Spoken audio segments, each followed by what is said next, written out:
So, while I was studying abroad in London, I went to a bar with some of my friends.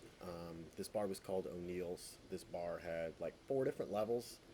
The first level was just like a regular bar. The second level was like a club. They had like loud music playing and stuff. Third level, kind of like a bar club mix. And then the fourth level was like a patio where you could smoke some cigarettes.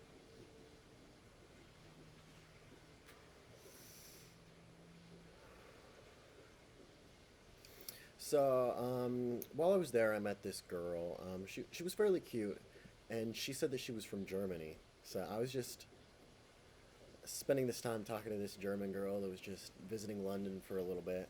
Um, Actually, she rolled her own cigarettes, which was really cool. That was my first time ever having rolled cigarettes. Um, if I'm not encouraging smoking, by the way, don't smoke. But if you do, I would suggest getting into the rolled cigarettes. They're actually really good. Obviously, I don't do that. I'm kind of trying to get into it, but it's a really good, really good thing. You should definitely try it. Um, but yeah, so we were smoking her rolled cigarettes. We were rolling up cigarettes. We were talking, and because the bar has four levels and it's such a big bar, it's really easy to get lost. Really easy to lose your friends. Really easy to not know where anybody is, and so turned out that one of the guys had blacked out and was like throwing up, and so all of the guys left with him, and I had no clue about this because I was a little preoccupied.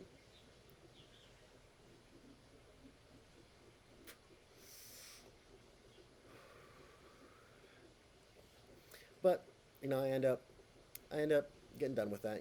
I struck out a little bit, didn't quite go where I wanted to, so I just moved on and was trying to find the guys, and I couldn't find them, and so I texted them where they were, asked them where they were, and they said they were at McDonald's. So I ended up mapping to the nearest McDonald's. Trying it was the wrong McDonald's, and so I was heading to the new McDonald's, phone in hand to um, map to where I was trying to go. And some guy came up to me and he was like, "I really like your shoes." What a nice gentleman, asking, complimenting me on my shoes. That's really nice. And then he said, "Hey, I have this shoe store. You should follow it on Instagram." And I didn't really want to follow his shoe store. I didn't really have it in the budget to buy any shoes. I was too busy spending that money on booze instead of shoes. So I was politely declining, but this guy was being so pushy that I ended up being like, "All right, let me follow your shoe store, just to get him to shut up and get away from me." And his shoe store did not exist. I don't know. I don't know what he was doing. He gave me the name of the shoe store, looked it up. Not a thing. Not a thing. It was not a real shoe store.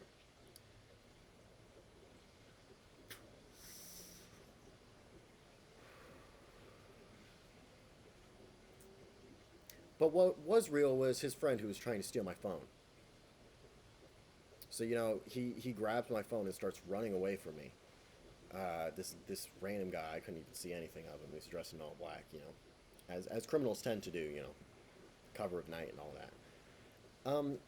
But getting your phone stolen in London it's a big problem over there, and generally they succeed, and generally they get away, because usually they do it on bikes. This guy was not one of the smart ones. This guy was one of the dumber members of the phone stealing community, and so he just started running into the middle of this very well lit park.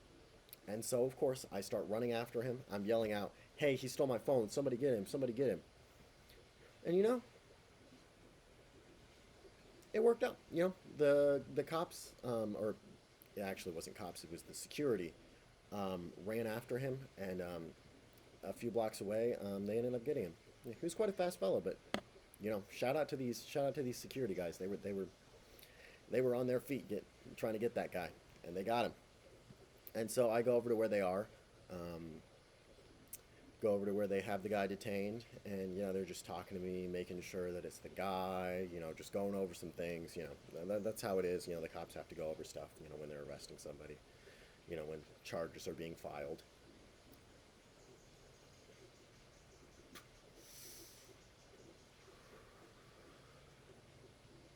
And the funny thing is, quite a little crowd, quite a little crowd, shows up, and they're out there yelling at the guy,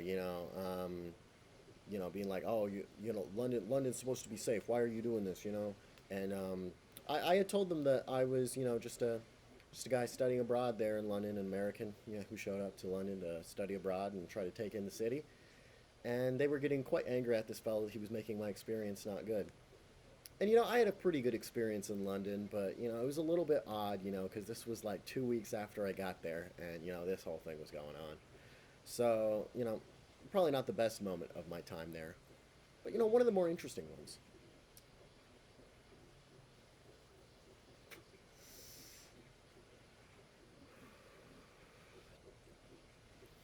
So, anyways, the cops take me into their little police station, and I go over there and I do a little bit of an interview. If you know what I mean.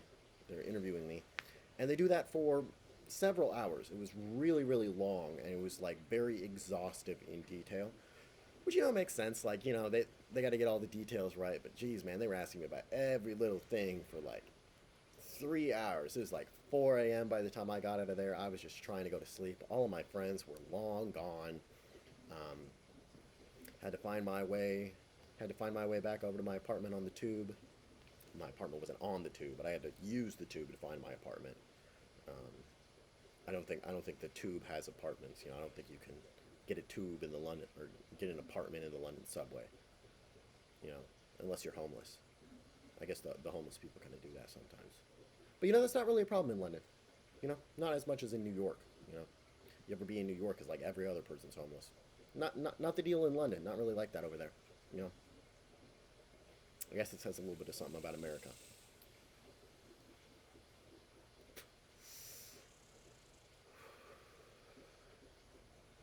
But right before I left London, I had to go to court, testify against this guy. But the funny thing was that his lawyer was really awful. I'm trying to be a lawyer, studying for the LSAT right now a little bit. I do not want to be as bad of a lawyer as her. Jesus Christ. She was like, "Oh, so you're telling me that a bunch of people ran in different directions and you didn't know which one was which?" I'm like, "What are you doing here? The guy had my phone. What are you doing?" I mean, I guess at that point, there's not really much you can do as a lawyer for that guy because, like, pretty obvious. Pretty obvious he did it.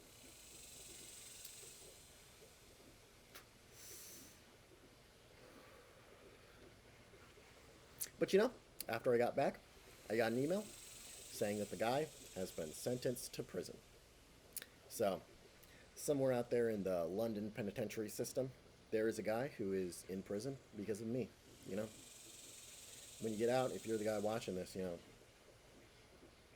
don't do that again. Don't do that again, bro. Come on. It's not cool.